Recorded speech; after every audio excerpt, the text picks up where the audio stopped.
নমস্কার বন্ধুরা, সবাই কেমন আছো? আশা করি দেশে এবং দেশের বাইরে যে যেখান থেকে দেখছো সবাই সুস্থ আছো, ভালো আছো। তোমাদের ভালোবাসে আমরাও ভালো আছি। আর আজকে আমি ত্রিপুরা থেকে তোমাদের শোনাই ভোর সকাল, দেখো 5টা 5 বাজে, তখন থেকে কিন্তু ভিডিওটা স্টার্ট করলাম। বলতে এত সকালে উঠতে হয়, যেদিন সোনার পাপা সকালে কাজে যায় না সেদিন কিন্তু আমাকে এরকম সময় উঠতে হয়। তো বেশ অনেকটা কিন্তু বাইরেটা দেখতে পাচ্ছ, কোনো অন্ধকারের কোনো ভাব নেই, পুরো ফর্সা হয়ে গেছে। বেশ 5টার সময় কিন্তু অনেক সকাল। তো এত সকালে উঠতে হয়, উঠে কারণ রান্নাটা করতে হয়, তারপর তো খাবার নিয়ে যাই। আর ঠান্ডা ভাত এখন তো গরম পড়ে গেছে, দেওয়া যাবে না কারণ নষ্ট হয়ে যাবে। আর শীতের দিনেও দেওয়া যায় না কারণ ঠান্ডা খেতে মানে কারোরই ভালো লাগে না, কিন্তু সেজন্য একটু গরম গরম রান্না করে দিলে না, সেটা 10টার দিকে খেলেও গরম না থাকলেও একটু মানে ভালো লাগে। তো এদিকে সকালবেলা উঠলাম, সেই জন্য ভাবলাম না গাছে যখন ফুলগুলো আছে তোমাদের সাথে একটু শেয়ার করি। আর জবা ফুলগুলো দেখতে পেলে এখন অবধি কিন্তু ফুটেনি, কারণ সেই ভোর 5টা বাজে না, সেই জন্য কিন্তু এখন অবধি মানে সূর্যের আলোও তো পড়েনি।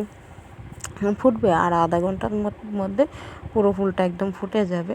তো এদিকে আছে কয়টা রজনীগন্ধা, সেগুলো একটু শেয়ার করলাম। আর এইখানে আছে গেটের উপরে করবি ফুল, যেটা গ্লাস ফুল বলে অনেকে। তো এই ফুলগুলো কিন্তু অনেকটা বড়, দেখা যাচ্ছে না সেরকম। আর আকাশটা দেখছি রোদ উঠবে সেরকম একটু লাগছে। তো সত্যি রোদ উঠেছে কিন্তু পরে। তো চলো এখন গিয়ে রান্নাঘরের দরজাটা খুলি। রান্নাঘরের দরজা তো এখন অবধি আমি খুলিনি, কিন্তু জাস্ট তোমাদের মানে বরের মোবাইলটা চার্জে লাগালাম, তখন থেকে তোমাদেরকে একটু দেখিয়ে দিলাম যে কয়টায় উঠলাম। তো সেটাই আজকে শেয়ার করলাম, ভোর 5টা থেকে আমি যেভাবে উঠে কাজ শুরু করি। তো আসলে রান্না করে যখন বরকে দিয়ে দিই প্রায় 6:30 পৌনে 7টার মধ্যে বেরিয়ে যায়। তো বেরিয়ে গেলে না, তারপর কিন্তু আমার বাসনগুলো সব কিছু থাকে, চুলা টুলা সব কিছু থাকে। আমি আবার এসে সোনার সাথে শুয়ে থাকি বেশ অনেকটা সময়, 8টা 8:30 ওরকম পর্যন্ত শুয়ে থাকি। তো তারপর উঠে কিন্তু কাজে দৌড়ি, কারণ যেখানে বাসন ধুই না সেখানে প্রচুর পরিমাণে মশা থাকে, সকালবেলা বাসন ধোয়া যায় না। তো সেজন্য সব কিছুই থাকে, পরে করি কাজগুলো। তো কারণ সারাদিন তো আর কেউ নেই, শুধু আমি একা। কাজ করলেও আমাকে কেউ কিছু বলার নেই, না করলেও কেউ কিছু বলার নেই। তো সেজন্য থাকি, একটু পরেই করি। তো আজকে রান্নায় সেরকম কিছু না, একটু ডিম করে, 2টো ডিম, একটা হাঁসের ডিম ছিল, একটা মানে ব্রয়লার ডিম ছিল, দুটো একসাথে দিয়ে একটু বড়া করলাম, করে একটু আলু দিয়ে তরকারি করব। তো সব কিছু কিন্তু আমি রেডি করে নিয়েছি, বলতে মশলাটাও বেটে নিয়েছি, আলুও কেটে নিয়েছি। আর ভাত ওই পাশে কুকারে ভাত বসিয়েছি, সকালবেলা ভাতটা করি, আর তরকারি যদি থাকে তাহলে জাল করি, গরম করে দিয়ে দিই। আর যদি না থাকে তাহলে কিছু করতে হয়। রাতের একটু শুটকি রান্না করেছিলাম না, শুটকিটা আছে। তো এদিকে দেখো আমি ডিমটা কিন্তু 3 পিস করে কেটে নিয়েছি, ভাবলাম মা মেয়ে 2 পিস আর সোনা পাপাকে দিয়ে দেবো মাঝখানের পিসটা, আর সোনার জন্য ভাজি রেখে দেব, আর আমারটা ঝুল থেকে খেয়ে নেব সেভাবেই কিন্তু আমি 3 পিস করে কেটে নিয়েছিলাম। তো এদিকে কড়াইতে দিয়েছি পেঁয়াজ আর আলু, আর আলুটা ভেজে তারপর কিন্তু আমি মশলাটা দিয়ে দেব। মশলায় আছে এখানে আদা দিইনি, রসুন, পেঁয়াজ, জিরে বাটা, লঙ্কা বাটা, এগুলো দিয়ে কিন্তু করেছি। আর গরম মশলা নামানোর সময় একটু গুঁড়ো করে দিয়েছি, দারচিনি। তো যেটা বলছিলাম, ডিমটা তরকারিটা হয়ে যাবার মানে যখন বাড়তে গেলাম না টিফিন কৌটোতে ঢুকাতে, তখন তোমাদের দাদাভাই বলছে যে যার সাথে কাজ করে, তো সে নাকি ফোন করে বলল যে তরকারি নিয়ে যেতে। আসলে তার ঘরে আজকে তরকারি নেই, ভাতটা আছে, বাসি ভাত, তো সেটা নিয়ে যাবে। তো তখন আমি বলছি আমি তো ডিম 2 পিস রান্না করেছি। তো বলছে কি করব, এখন না তো করতে পারবো না। তখন 2 পিস ডিমই দিয়ে দিলাম, শুধু খালি একটু আলু ঝুল ছিল। তো এখানে কিন্তু আমি একটা দিয়েছিলাম, তারপর বলছে যে নিয়ে যা, ওনার জন্য দিয়ে দিতে, তখন দিয়েই দিয়েছি, আর কি করব।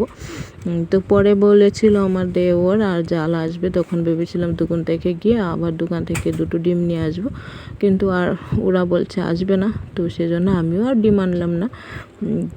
তো এদিকে তারপর দেখো বেশ কিছুক্ষণ শুয়েছিলাম, আজকে বেশিক্ষণ শুইনি, অল্প একটু সময় শুয়েছিলাম। তারপর ওটা আমি কাজগুলো সেরে নিয়েছি। তখন সোনা উঠেছে, সোনা উঠে একটু 9:30টার দিকে উঠে। তো আমি যখন রুটিগুলো বানাচ্ছি না তখন কিন্তু উঠেনি, একটু পরে উঠেছে। যখন আমি নিয়ে বসেছি তখন উঠেছে। তো একটু চা করে নিয়েছি, অল্প একটু দুধ ছিল, আর রুটি বানিয়ে নিলাম। রুটিগুলো বেশ অনেক দিন পর এরকম রুটি বানিয়েছি। বলতে রুটি তো বানাই, আমি সেরকমভাবে আর ফুলকো করি না, একটু শক্তভাবে মানে একা খাই তো সেরকম করি না। আজকেরগুলো একটু গোলাটা নরম হয়েছিল, সেই জন্য খুব সুন্দরভাবে 4টা রুটি হয়েছে, ফুলে ফুলে কিন্তু গেছে। তো এই যে মেয়ের জন্য নিয়েছি দুধ, কিন্তু সে চায়ে চুবিয়ে চা খাচ্ছে। দেখো খাবে, উমা দুধু না চা, দেখেছো দেখেছো অবস্থা দেখেছো, দুধু না চা খাবে, চা। এটা এটা এটা এটা এটা দুধু। দেখো ওর জ্বালা তামুক রোদে দিতে পারি না। দেখো থালটায় দিয়েছিলাম, উল্টে ফেলে দিই, মারবো কিন্তু, ঘরে যাও।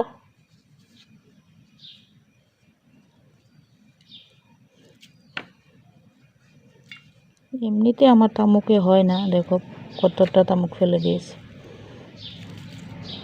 কি করে ওঠাবো বলো তো এখন, এটা তো মাটিতে ওঠাতে পারবো না। এই অবস্থা, রোদে দিয়ে রাখাই যায় না।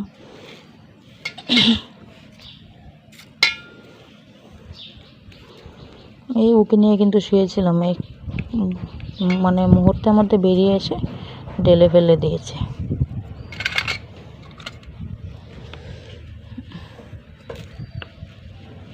আর ওঠানো যাবে না, কিছুটা বেশ উঠিয়েছি, আর পারা যাবে না।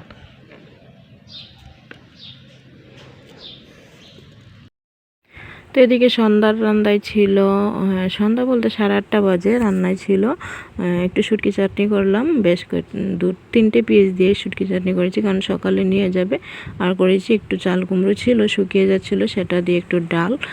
ডালটা হলে সোনাও ভাত ভালো খাই, আর শুটকি চাটনি করলে না তোমাদের দাদা ভাইয়ের ডাল লাগে।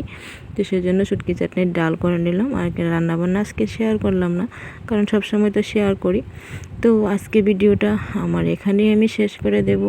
আশা করি তোমাদের একটু হলেও ভালো লেগেছে। যদি নতুন বন্ধু এসে থাকো, তোমাদের যদি ভালো লাগে থাকে, তাহলে প্লিজ লাইক কমেন্ট অ্যান্ড পারলে একটু শেয়ারও করতে পারো তোমাদের বন্ধুদের সাথে।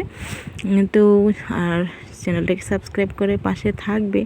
আর আশা করি ভিডিওটা কেমন লাগলো সবাই কমেন্ট করে জানাবে। তো আজকের মতো এখানে বিদায় নিয়ে নিচ্ছি। আগামী দিন সবার সাথে দেখা হবে, আশা করব সব ভালো থাকবে, নিজের খেয়াল রাখবে। তো আজকের মতো এখানে টাটা।